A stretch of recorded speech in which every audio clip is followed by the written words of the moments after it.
Bonjour à tous. Donc, nous allons voir effectivement les différents leviers pour optimiser la visibilité d'un site internet. Donc, c'est vraiment la partie web de votre métier, donc tous ceux qui vont toucher au web. Et quand on touche au web, ben, on touche également à Google. On essaie de se référencer sur Google et on va voir donc, tous ces leviers donc de visibilité. Pour me présenter rapidement, on va attendre que l'écran. Voilà. Donc Nicolas Mercatilli, je suis le fondateur et le dirigeant de deux plateformes, donc Semjust et Next Level.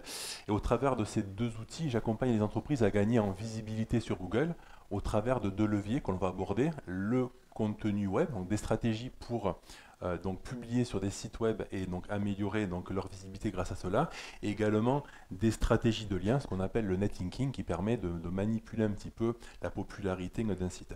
Je suis également le fondateur de WP Rank, qui est un thème, un plugin d'obfuscation pour WordPress et WooCommerce. On parlera tout à l'heure d'obfuscation. Je suis formateur également chez Google, ambassadeur de l'outil SEMrush, qui est un outil de marketing, et également ambassadeur donc, de la solution PrestaShop, qui est un CMS e-commerce. Donc, rapide aperçu du sommaire, quelques notions de SEO pour vous mettre un petit peu dans le bain, comprendre de quoi on va parler. Les trois piliers donc, du SEO sur lesquels on va épiloguer, et puis après quelques cas concrets pour vous montrer justement quand on travaille le SEO de certains sites, ben, quels résultats on peut obtenir derrière. Donc pour ce qui est des notions SEO, une question qui revient toujours, pourquoi Google? Il faut savoir que Google, c'est 93% donc des recherches en France, hein, 93% des personnes vont chercher sur Google, et que 91% des clics se font sur la première page.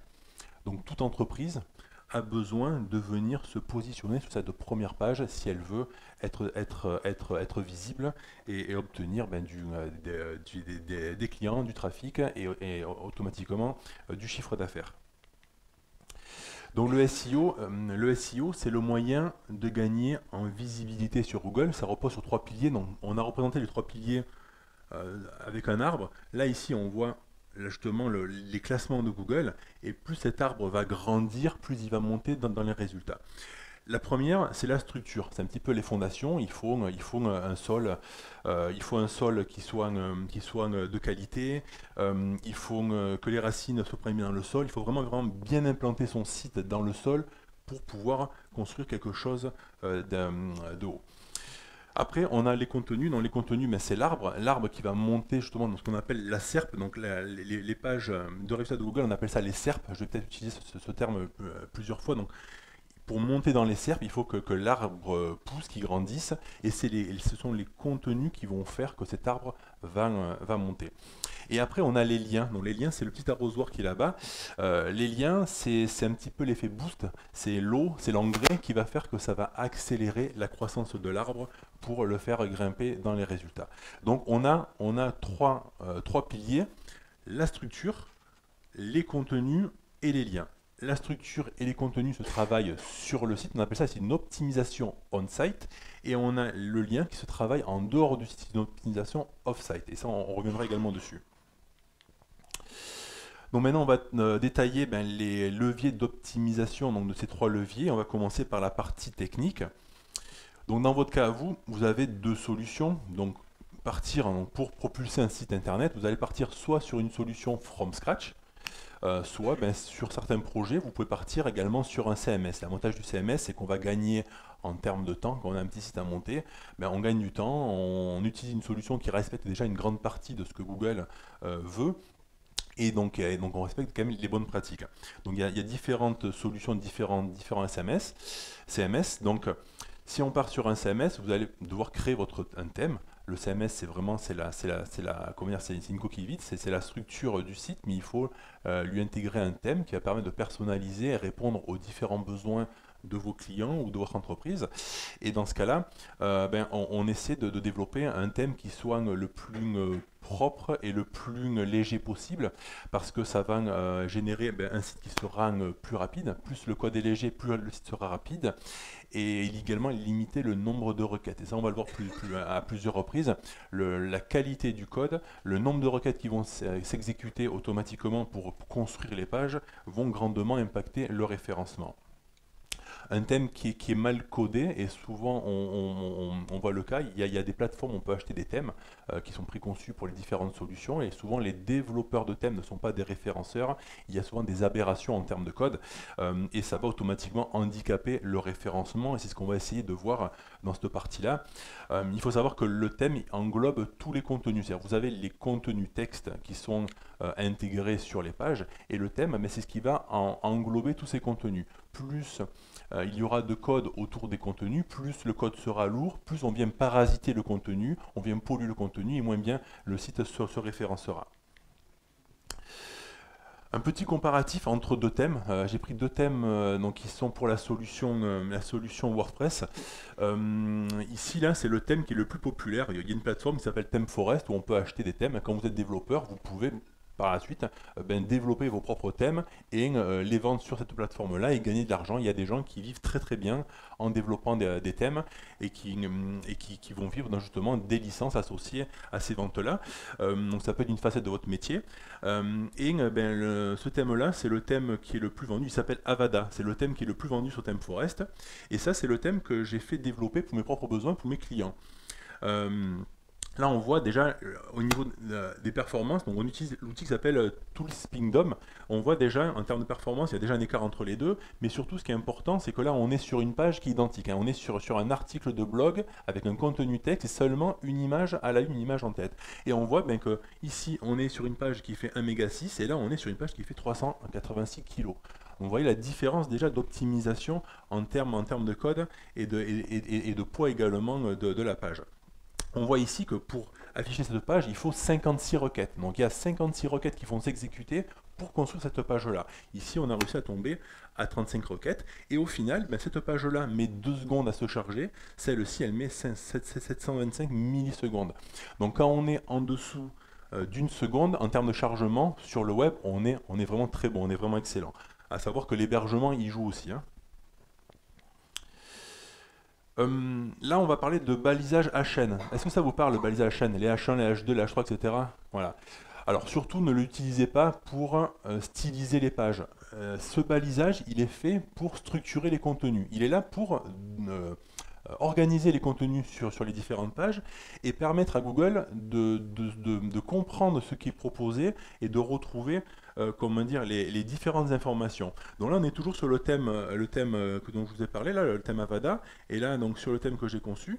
Ici, donc, on a dans l'encart orange le contenu propre à la page. Donc ça, le balisage HN doit être utilisé uniquement sur la zone principale de la page. Tout ce qui est l'entête, la sidebar et le pied de page, vous ne devez pas utiliser le balisage HN parce que souvent les personnes vont l'utiliser, on le voit ici, là on voit c'est utilisé pour la box auteur, pour les commentaires, etc.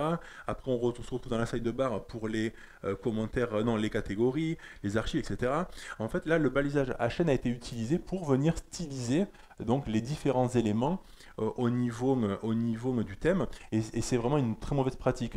Pour styliser justement les différents éléments présents sur les zones communes, et bien vous allez mettre des balises EP et vous allez jouer sur le CSS qui va venir donner une apparence plus ou moins différente au niveau donc, de ces différents contenus, mais surtout n'allez pas utiliser le balisage HN.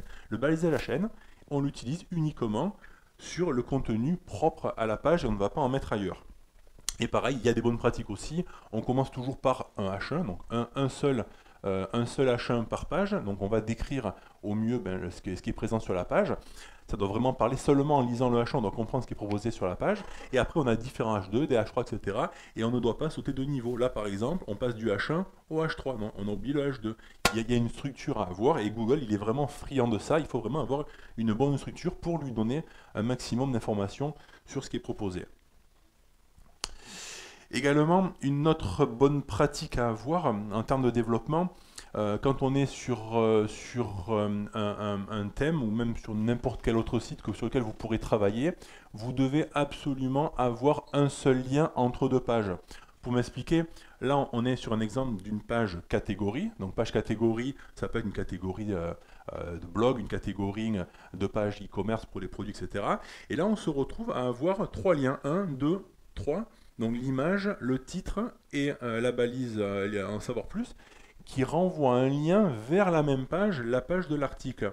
Le souci, c'est que chaque lien comment dire, est vu indépendamment pour Google. Et si on a plusieurs liens vers une même page, il va diviser le jus SEO. On le verra tout à l'heure après. Il y a une question de transmission de jus SEO. Mieux on va linker, mailler les différentes pages d'un site, et mieux ce sera. Et là, en fait, on se retrouve à avoir donc 3 liens, et donc Google va prendre le premier lien, il va voir qu'il y a 3 liens vers une même page, donc il va dire ben, je donne un tiers du jus SEO sur le premier lien, donc du coup entre cette page là et la page d'article, il y aura seulement 33% du jus SEO qui va être parti, parce que ces deux liens là en fait, vont neutraliser le jus, donc du coup on perd 66% du jus entre les deux pages parce qu'on a intégré 3 liens. Voilà. Et sans compter que là on a encore d'autres liens ici dessous qui viennent parasiter des liens qui n'ont aucune pertinence vers l'auteur, vers la catégorie, vers les commentaires, etc. Voilà. Plus on va éradiquer le nombre de liens sur une page, sur un site, mieux le maillage interne se fera et mieux le site se positionnera sur Google. Donc là, la bonne pratique, donc sur le thème SEO que j'ai fait développer, ben là, ici on est sur les articles, là-bas on est sur les produits, donc on est sur une page catégorie, on a le listing de tous les articles et les catégories, et là on voit qu'on a une seule zone cliquable qui reprend l'image, le titre, etc. On a un seul lien qui va être cliquable vers l'autre page. Donc on a un seul lien entre les deux pages, la page catégorie et la page article. Donc ça c'est une très bonne pratique, vous devez absolument en tenir compte dans tout ce que vous allez développer, donc tout ce qui est pour le web, hein, on parle d'objectifs web là, donc vous devez absolument avoir un seul lien entre deux pages.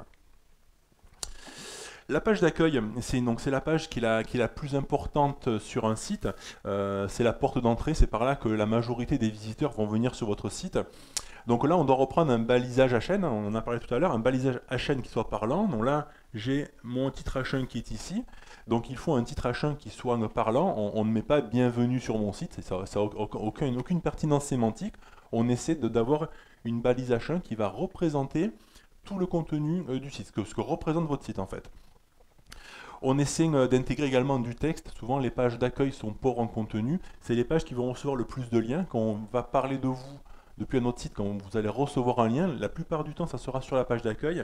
Et plus il y aura de contenu texte sur la page d'accueil, et mieux cela sera en termes de référencement, plus les liens que vous allez recevoir auront d'efficacité. Donc là, bon, on voit ici que j'ai intégré un petit bloc donc texte qui permet justement d'avoir suffisamment de contenu, en général entre 200 et 300 mots. Et ce bloc texte là, plus il est haut sur la page, mieux c'est, mieux la page tiendra compte de ce contenu texte-là. Et là, quand on est développeur, alors je ne sais pas si ça vous parle, on peut utiliser la technologie de Flex CSS. Vous connaissez ou pas? Oui, ça vous parle également? Ben, le Flex CSS, donc c'est vraiment quelque chose qui n'était pas à l'origine fait pour le référencement, et on l'a dévié pour cela. On va différer l'affichage, c'est-à-dire sur la page, ce bloc, on peut le mettre par exemple tout en bas. Donc visuellement, pour l'internaute, le visiteur il sera disposé en bas, mais dans le code, on vient le mettre sous le titre H1 tout en haut pour que Google le prenne le plus rapidement possible et lui donne le maximum de points. Les pages catégories, donc les pages catégories, ce sont des pages qui sont souvent, quand on est sur un site e-commerce ou même sur un blog, hein, sur les pages catégories d'un blog, bon là il y a plus de pertinence sur un e-commerce, mais ce sont des pages souvent qui sont négligées parce qu'on ne va pas forcément les optimiser, pas forcément mettre de contenu dessus. Alors que ce sont des pages qui vont durer dans le temps. Autant les produits peuvent être plus ou moins éphémères et disparaître, autant les pages catégories vont vraiment durer dans le temps. Donc là, ces pages catégories, on essaie de les enrichir pour le référencement. On va intégrer donc un contenu texte qui sera en haut, qui va décrire au mieux la catégorie. Donc celui qui passe sur la page, simplement en lisant cette description, il doit comprendre ce qui est présent sur cette page-là. On va intégrer des petits résumés, des petits aperçus des différents produits qui sont sous les miniatures et sous les titres, pour justement générer un peu plus de contenu sur toutes les pages. Et on va réintégrer, pareil, un texte qui sera optimisé sur la requête que l'on cible par rapport à la page. Et ce texte-là sera optimisé sémantiquement, donc on en parlera aussi après, l'optimisation sémantique d'un contenu, optimisé sémantiquement pour justement plaire à Google et donner plus de poids à cette page-là. Et pareil, on peut encore jouer sur le Flex CSS pour ce bloc-là, le disposer tout en haut avant justement le listing des produits pour que Google en tienne compte de manière plus importante. Donc le Flex CSS, on en a parlé tout à l'heure, ça peut être utilisé de deux façons.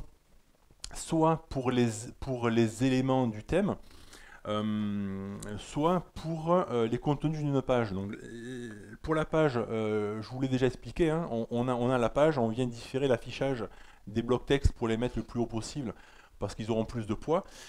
Pour le thème, pour le site, hein, donc ça peut être même sur un site from scratch que vous allez développer, c'est un petit peu la même chose.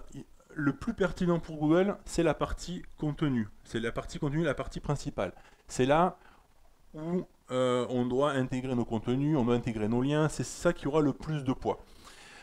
Tout ce qui est autour, ça vient un petit peu parasiter, et il faut savoir que Google va tenir compte principalement des premiers liens et des premiers contenus qu'il va voir. Donc moi, ce que j'aime bien faire, et c'est ce que j'ai développé sur mon propre thème, j'ai fait en sorte que ce soit le contenu qui soit pris en premier, donc grâce au Flex CSS. Donc quand on vient lire le contenu donc, du thème, le contenu des différentes pages, c'est d'abord le contenu principal qui est pris en premier. Donc Google va prendre en premier le contenu ici, va prendre également les liens qui seront présents ici, et après je lui fais prendre les différents éléments, donc l'entête, les barres latérales et ensuite le pied de page. Alors que normalement, dans 99% des cas, quand des personnes vont développer un site, développer un thème, ben on va prendre en premier d'abord l'entête, on va prendre une barre latérale sûrement en premier, après le contenu, après le pied de page.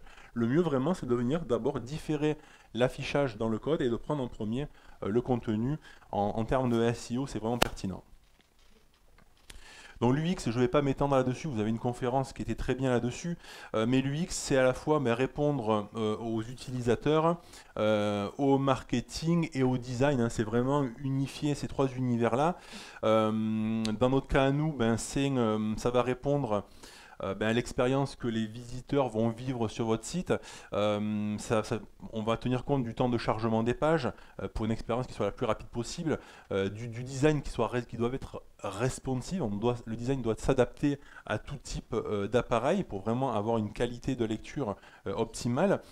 Une navigation intuitive, l'accessibilité aussi, il faut y penser pour tous les utilisateurs, y compris les personnes qui ont un handicap, et également avoir des contenus qui soient clairs et concis, qui soient faciles à lire et faciles à comprendre. Voilà, tout ceci, l'UX doit être pensé en amont de votre projet. D'abord, on pense à l'UX, on travaille son UX, on travaille ses maquettes, et après, on vient développer son thème ou son site. Le temps de chargement aussi qui est important, on l'a abordé tout à l'heure. Le premier, c'est l'hébergement. Si vous avez un hébergement de mauvaise qualité, vous aurez un temps de réponse, ce qu'on appelle le TTFB, le Time to First Byte. C'est le temps de réponse que va avoir l'hébergement. Si le temps de réponse est très mauvais, automatiquement on aura un site qui sera lent. Vous devez vraiment privilégier un hébergement qui soit de qualité. Souvent, comme je dis à mes clients, vraiment l'hébergement, c'est vraiment le poste où il ne faut pas essayer d'économiser de l'argent. Il faut vraiment avoir un bon hébergement. Ça fait partie de ce qu'on a vu tout à l'heure, du premier pilier, du socle pour référencer son site. Donc l'hébergement, c'est la base de tout. Il faut travailler sur un hébergement qui soit assez rapide. Après, on a également la mise en page des pages. On a vu précédemment qu'il y avait un certain nombre de requêtes qui allaient s'exécuter pour construire une page. Et là, l'avantage de la mise en cache, c'est qu'on vient précharger, on vient préconstruire ces pages et les garder en cache. C'est-à-dire, quand on vient cliquer sur une page, au lieu de construire la page et d'exécuter toutes les requêtes, qui fait que ça va mettre un certain temps, les pages, elles sont déjà préconstruites, elles sont déjà stockées en cache, et on a seulement à les afficher à chaque appel de page. Il y a la minification du code également pour supprimer tout ce qui est espace, commentaires, renommer les variables, etc. On peut également différer le JS. Et aussi, on peut aussi compresser les images pour gagner en termes de performance. Souvent, les images sont très lourdes. Alors, il faut les redimensionner à la bonne dimension. On évite d'importer des images qui soient trop grosses. On les redimensionne vraiment à la bonne dimension, ce dont on a besoin pour l'emplacement où elles doivent être. Et on peut utiliser le format WebP qui permet d'économiser 20 à 30% du poids de chaque image. Une autre bonne pratique également, ce sont les polices système. Vous pouvez, il y a deux possibilités au niveau des polices. Soit vous allez faire appel à des polices style Google Font, mais là vous faites un appel externe au site, et ça vient générer des requêtes supplémentaires et puis un temps de réponse plus important parce qu'on sort du site. Ou vous pouvez utiliser simplement les polices qui sont natives donc au système d'exploitation. Et là, du coup, on n'a pas d'appel externe et c'est vraiment beaucoup plus performant. On ne peut pas personnaliser donc les polices, on ne peut pas avoir des choses qui soient fantasy. Donc sur un projet, sur un site d'une blogueuse de mode, effectivement, on va pouvoir vouloir travailler avec des polices un peu plus travaillées. Mais quand on est sur un site, on va dire comme dans 80% des cas, un site d'information, etc., qui ne s'adresse pas à une audience particulière, on peut rester sur les polices qui sont natives, qui sont pas forcément très sexy, mais au moins en termes de performance, on est pas mal.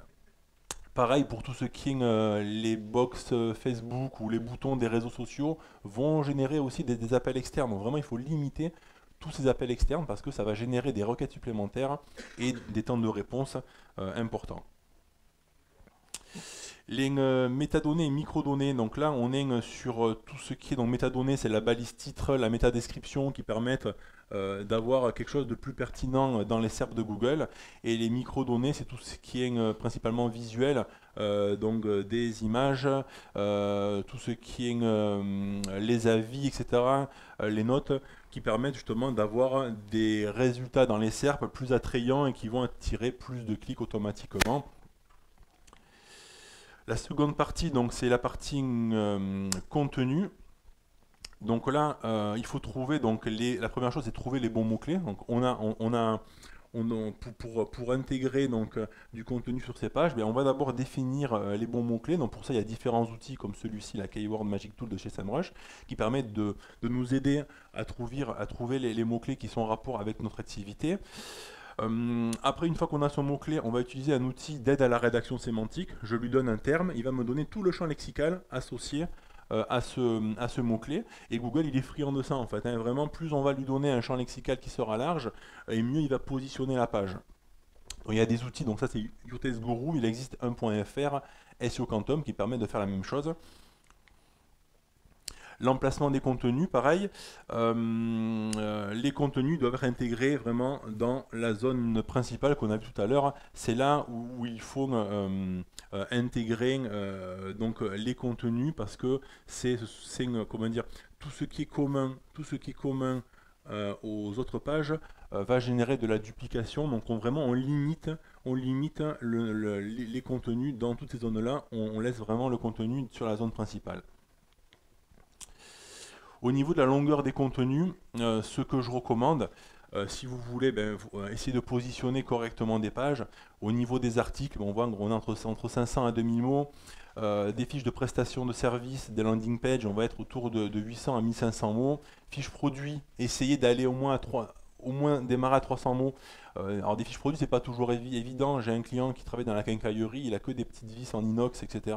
Bon, c'est compliqué de faire 300 mots sur des vis, mais voilà, il faut essayer de faire au moins 300 mots pour essayer de rendre sexy cette page-là auprès de Google.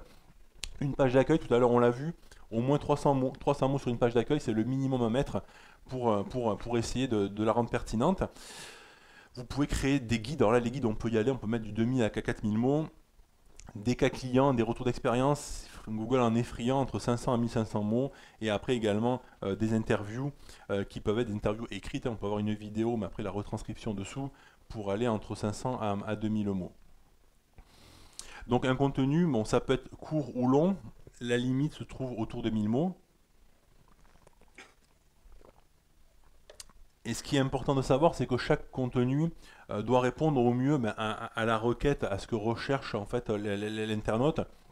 Et qu'un contenu soit court ou qu'il soit long, le but c'est vraiment essayer de répondre au mieux à ce que recherche l'internaute. Donc, si on essaie de différencier un contenu court, un contenu long, l'avantage du contenu court, c'est qu'il est plus facile à lire, à consommer, il est plus court automatiquement, donc il demande moins d'engagement de la part de l'audience. Il permet de communiquer avec ceux et celles qui ont une durée d'attention qui sera beaucoup plus limitée. Et puis il est moins gourmand en ressources, hein, il y aura moins de choses dessus, c'est moins gourmand en ressources. Le problème, les inconvénients, c'est qu'il est difficile d'aborder quelque chose de manière peu approfondie. Donc on va devoir rester succinct et cela peut devenir assez formel et rebuter une certaine audience si le contenu n'est pas assez détaillé. Les contenus longs, ben, ça va mieux se classer clairement dans les résultats, hein. Google, il aime les contenus qui sont longs, hein, donc, mais longs, il faut que ça reste pertinent. On n'écrit pas pour écrire, on essaie de faire des contenus qui sont suffisamment longs, mais sans forcément toujours à rajouter toujours plus de contenu. On doit mettre seulement ce qui est pertinent, hein. On s'arrête. Ouais, si je peux écrire que 500 mots sur un sujet, je vais rester à 500 mots, je ne vais pas essayer de broder pour arriver à 800 000 mots. Ça va transmettre même plus d'expérience, ça favorise également la longue traîne. Alors la longue traîne, c'est toutes les, quand on a un mot-clé principal, c'est toutes les déclinaisons du mot-clé principal avec d'autres mots-clés associés. Tout à l'heure on a vu chaussures, mais la longue traîne ça va être chaussures en cuir noir, ça va être chaussures femme montante, etc. C'est tous ces mots-clés là qui sont déclinés de la requête principale. Également, même plus, l'avantage c'est qu'on aura plus de backlinks, on va en parler tout à l'heure, c'est les backlinks, c'est les liens que l'on reçoit quand on a un site internet. Donc voilà, donc plus les contenus sont longs, plus on va recevoir des liens. L'inconvénient des contenus longs, mais c'est que ça va demander plus de temps d'attention, plus de ressources. Tout à l'heure, on a parlé de plus de backlinks. Donc là, comment dire, un retour que j'avais vu sur une étude où justement, il montrait que plus les contenus sont longs, et plus ils vont recevoir de liens. C'est-à-dire plus un contenu est complet et plus il va être générateur de liens. C'est-à-dire d'autres sites vont parler d'un sujet proche du vôtre et ils vont automatiquement faire un lien vers votre site en disant, voilà, si vous voulez avoir plus d'informations ou le citer en tant que source, hein, comme quoi ils se sont inspirés de votre article. Donc, voilà, donc plus les contenus sont longs, plus vous recevrez des liens, et les liens c'est du bonus pour votre référencement. Plus on reçoit de liens, mieux son site se référence, mais on en parlera en troisième partie tout à l'heure. Également les partages, plus le contenu est long et plus on voit qu'effectivement on obtient des partages sociaux. Une chose dont il faut faire attention avec les contenus, c'est la duplication. La duplication, elle peut être interne ou externe au site. Interne, souvent ça va être des pages qui sont trop proches. On peut être sur des pages, par exemple des pages produits qui seraient trop proches. On peut être sur des catégories aussi. On a un site e-commerce, on a des catégories trop proches. Il peut y avoir une duplication entre ces pages-là, c'est-à-dire Google a l'impression que les contenus sont vraiment trop proches et il va mal positionner, mal référencer ces deux pages-là. Et en externe, la duplication externe, le plus souvent, c'est le plagiat. Vous êtes e-commerçant, vous avez un site internet, vous avez fait une très belle page sur un sujet, certaines personnes, plutôt que de réécrire une page à leur façon, ils vont simplement copier-coller votre page et ça va poser souci. Petite parenthèse également, quand on est vendeur, quand on a un site e-commerce et qu'on veut vendre sur une marketplace, par exemple vous avez une boutique, vous gérez pour un client une boutique en ligne, ce client-là veut vendre sur une marketplace. Et souvent, il va prendre le contenu qu'il a sur son site, il va le dupliquer et le mettre sur la marketplace. Donc ça peut être Amazon, Darty, Cdiscount, etc. Le problème, c'est que ces sites-là, ils ont une autorité plus importante que le site de votre client, et automatiquement, la paternité de ce contenu-là va remonter sur le site qui a le plus d'autorité. Et donc du coup, vous serez une copie du gros site qui propose le même produit que vous. Pareil, si vous importez pour un client un gros catalogue de produits parce qu'il est revendeur, donc de produits qui sont grandement distribués, si vous récupérez automatiquement les fiches produits proposées par le fournisseur, vous aurez les mêmes fiches produits que tous les autres e-commerçants qui vont vendre ce produit-là. Donc non, si vous vendez des produits déjà existants, vous allez retravailler aux fiches produits, essayer de créer votre fiche produit à vous pour qu'elle soit différente de tous les autres et éviter d'avoir de la duplication de contenu externe. Également, ce que je vois souvent en termes de dev, attention à bien mettre des règles de redirection dans votre fichier htaccess parce qu'un même site peut être accessible de différentes façons. Alors moi, ce que je recommande, c'est toujours en HTTPS avec le 3W, mais parfois un site va répondre sous différentes URL et du coup sera dupliqué. Google verra deux sites identiques, hein. Chaque domaine est un site différent pour Google, donc attention à ça. En termes de développement, je le vois très souvent ça en fait. La partie multilangue aussi, quand on est sur un site qui est multilangue, il faut avoir une totale traduction des contenus et une langue est une branche indépendante. On essaie d'avoir une seule entrée par langue. Je rentre par la branche française, je rentre par la branche anglophone par exemple, et on essaie de ne pas avoir des liens entre toutes les pages internes. C'est-à-dire je suis sur une page produit en français, par exemple je suis sur un site e-commerce qui vend des chaussures, je suis sur la fiche produit d'une chaussure. Il faut éviter d'avoir le lien qui renvoie directement vers la fiche identique donc dans l'autre langue. Donc on peut le laisser pour l'UX, et ça je vous l'expliquer après, on peut le laisser le lien pour l'UX, mais pour Google il faut le lui masquer pour que lui il voit vraiment des univers, un univers pour chaque langue. Voilà. Mais ça on le voit maintenant. Voilà, là je vous ai mis une représentation. Ici on est donc sur un site. On a donc le nom de domaine, on rentre sur le site et ici, une fois qu'on est là, on a le /fr ou le /en. On a une langue ici, une langue là. Ce qui est important, voilà, c'est que vraiment d'avoir que Google il ait cette représentation là. Je rentre sur une langue, j'ai mes catégories, j'ai mes produits. On a vraiment cloisonné cela. On appelle ça une structure en silo. Ce sont des structures en silo où on va travailler justement une arborescence et plus ça sera maillé par silo, mieux ce sera. Si j'ai des liens qui commencent à passer entre toutes les pages dans tous les sens, le maillage interne n'est pas forcément bon pour Google et le site va moins bien se positionner. Donc ça c'est un outil qui s'appelle Screaming Frog qui permet de visualiser. Ça c'est vraiment un outil en termes de développeur. Quand vous concevez un site, vous installez Screaming Frog, il est gratuit jusqu'à un certain nombre d'URL et vous pouvez voir justement si j'ai bien optimisé ma balise titre, ma métadescription, le balisage à chaîne, les balises canonical, etc. Vraiment, il va vraiment tout vous checker et vous faire remonter des aberrations s'il y en a automatiquement dans ce que vous avez fait. Donc l'obfuscation des liens, on en a parlé tout à l'heure. L'obfuscation de liens, est-ce que ça vous parle, l'obfuscation de liens? Non, pas forcément. Donc c'est une technique qui a été dérivée donc, vers le SEO également. En fait, on va allier le SEO et l'UX. Alors, comment ça dire? Le SEO, c'est-à-dire on va masquer des liens à Google, mais ces liens-là, on les laisse visibles pour les utilisateurs. En fait, ce que l'on fait, c'est qu'on va utiliser donc, des balises HTML donc, qui sont sous forme de span. Elles n'ont pas l'attribut href. Qui est censé contenir l'URL, et on va ajouter donc un attribut qui est stocké dans l'URL, et on encode cela en base 64.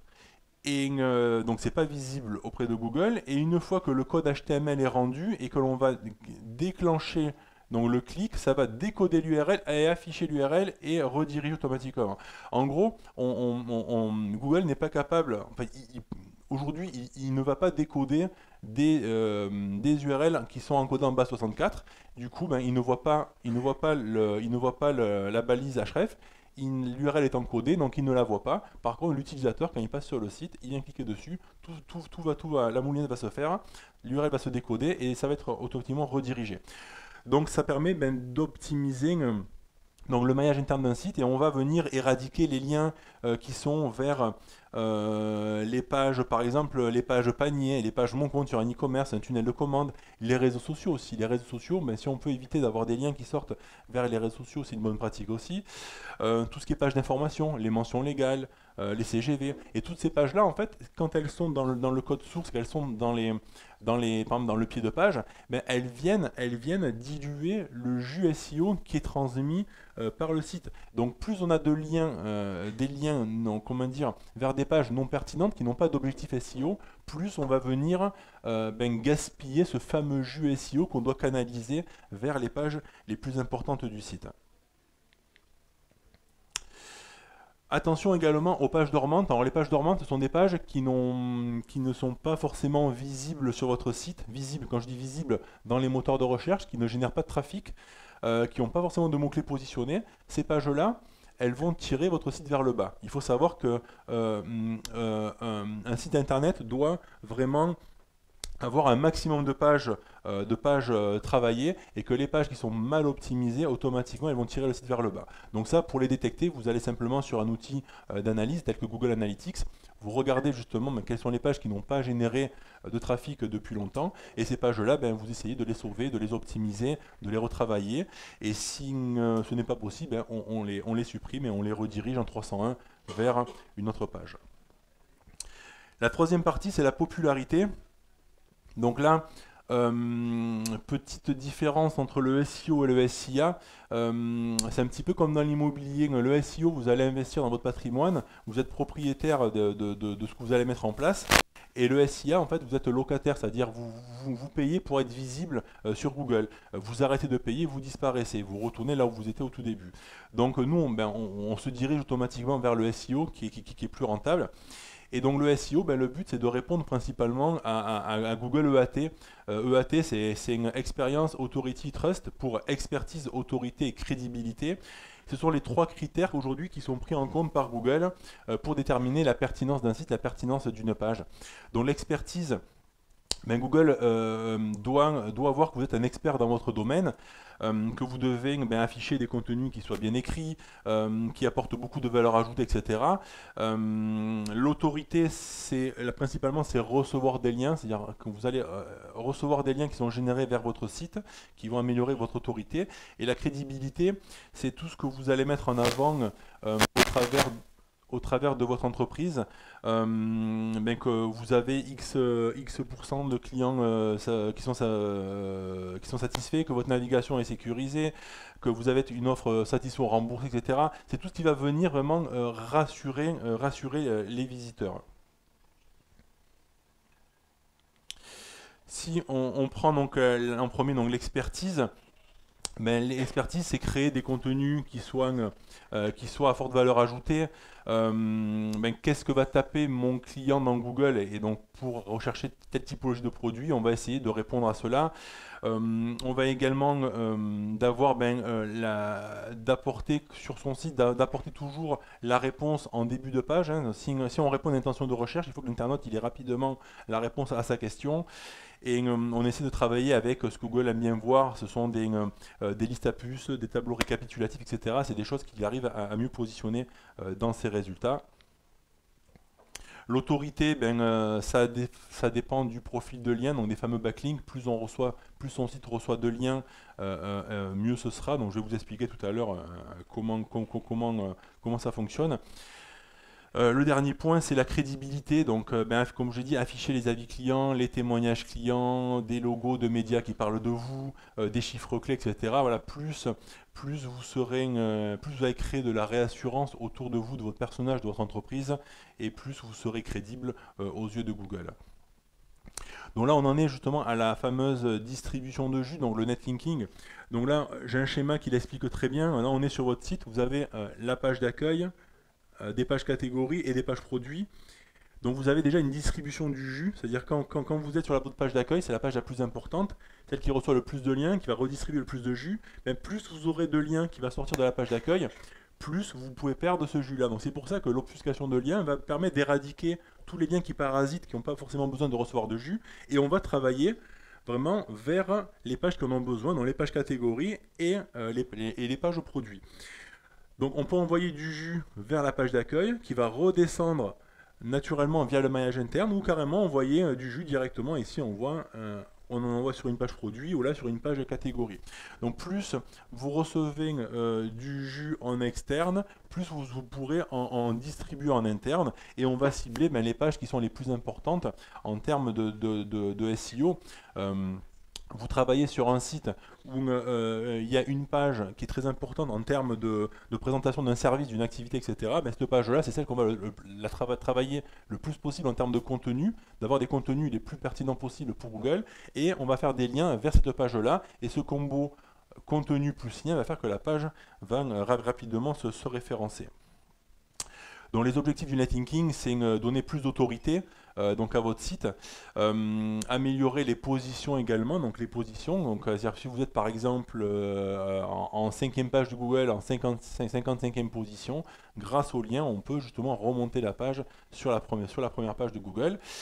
Et Le netlinking va également faire monter la globalité des mots-clés vont également remonter. Attention aux pages 404, ce sont des pages qui sont en erreur.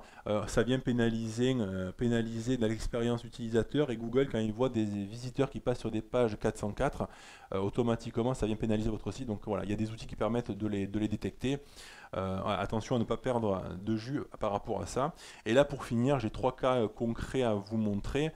Le premier, dans l'univers du crédit bancaire. Donc là, on est dans un univers qui est très très concurrentiel. Là, on était sur un site qui était assez bien optimisé en termes de performance et de contenu. Et là, simplement en travaillant une stratégie de lien, en optimisant légèrement les contenus, on peut voir quelle progression on peut avoir.